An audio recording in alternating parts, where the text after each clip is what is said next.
So the two things that are most serious in this report, and the heart of the report, is their conclusion that Hamas did not intend to use human shields during this war, did not intend to hide among civilians, and here they reject the overwhelming evidence, photographic evidence. For example, there's photographic evidence of just shortly before this, Israel, using the same policy, sent a call. They made over 100,000 calls. They made a call to a house saying, your house is being used for ammunition, and it was. We're going to blow it up in 30 minutes.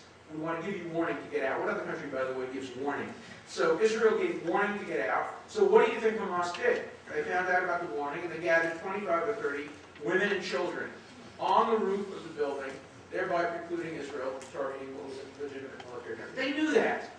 They had photographs of it. It was all over the news. And yet they found that to be irrelevant to the intention of Hamas, and also implicitly irrelevant to the state of mind of Israel. Because even if Hamas didn't intend to use human shields, surely Israel had every reason to believe they were using human shields, having seen them use human shields previously. So they came to the conclusion that they have no evidence that Hamas intended to use human shields.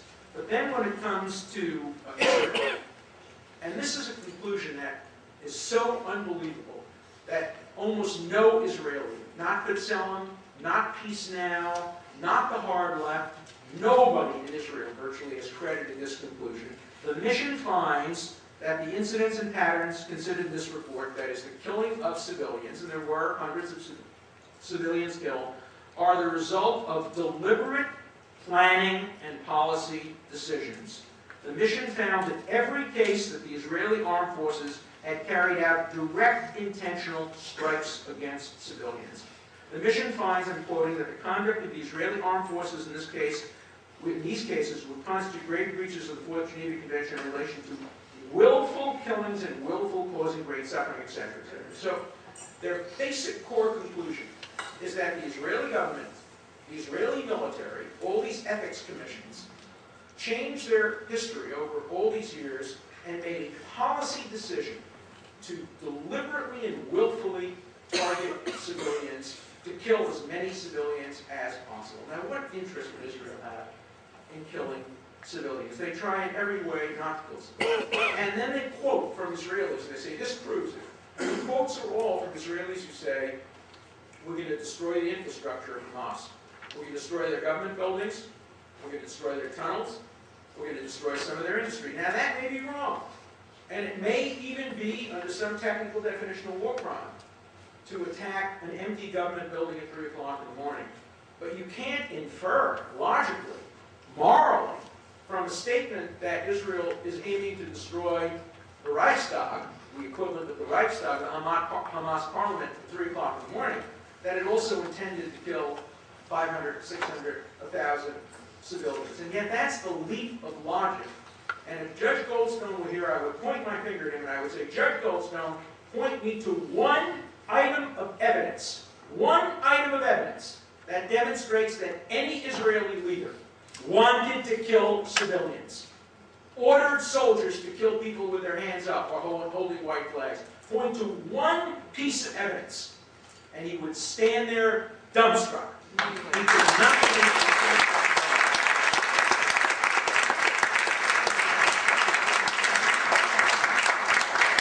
that Judge Goldstone is a blood libel. And when a blood libel comes from a fellow Jew, it is an aggravated blood libel. There is simply no evidence. And nobody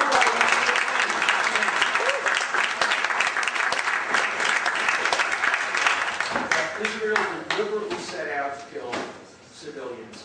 Now, Goldstone has walked around that issue in a million different ways. He was asked in an interview after, he says in the report, the mission finds that the incidents were a result of deliberate planning and policy decisions, and then he says in an interview in the magazine, oh, we never found, RG, interview with Tikkun magazine, no, we didn't make any allegation that there was a policy to kill civilians. So when talking to Tikkun magazine, there's no policy to kill civilians, but when he reads his own report, there's a policy to kill civilians. And which way is it? Now, in the European press, he says there's a policy to kill civilians. To the Jewish press, He says there's no policy to kill civilians. He talks out of both sides of his mouth.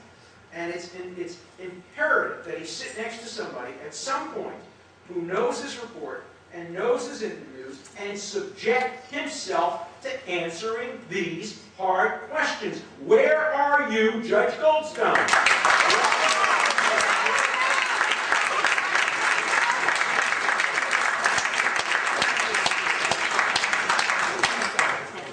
And finally, and I'll end, the worst part of the Goldstone report is it makes it so much more difficult for people like me who want to see peace, who want to see the two-state solution, and who want to see the end of the occupation. I've been an opponent of the occupation and of the settlement since 1973. I'll tell you a funny story about that. So when Bill Clinton was cleaning out, it's a name-dropping story, I'm sorry, but it's a good story. When President Clinton was cleaning out his office or something, he came upon a magazine from 1975 or 6 or something. Had 100 or 50 faces of the future, 50 people who were going to have an impact. And it had on the third page alphabetical under C, William Jefferson Clinton, young Attorney General of Arkansas, he's going to have. Then it had under the C and D, it had Alan Dershowitz, young professor at Harvard, he's going to have. And it said under mine, and he writes me a letter saying, see, he sends me a copy of it with a little note saying, see, we've always been on the same page, which is very nice. But then I went back and read the little blurb, which I hadn't read in years, and it said Dershowitz Civil Liberties, but his mother is furious at him because he has come out against Israel's policy of civilian settlements. And I have been against the settlements for years. I am in favor of the two-state solution. I am a peacenik, and he's made my job and the job of everybody else who wants to see the end of the occupation harder. Why? Because when Sharon pulled the Israelis out of Gaza, he made a promise to them. He said, I'm pulling everybody out of Gaza. This will be very painful. 9,000 to 10,000 people who went in there as the instructions of the Israeli government have to come out now. But I promise you, he said, if any rockets are fired from this land, we will send our soldiers back in and we will stop it. And people of Israel said, all right, if you're willing to protect us from the rockets, we're prepared to encourage you to end the occupation.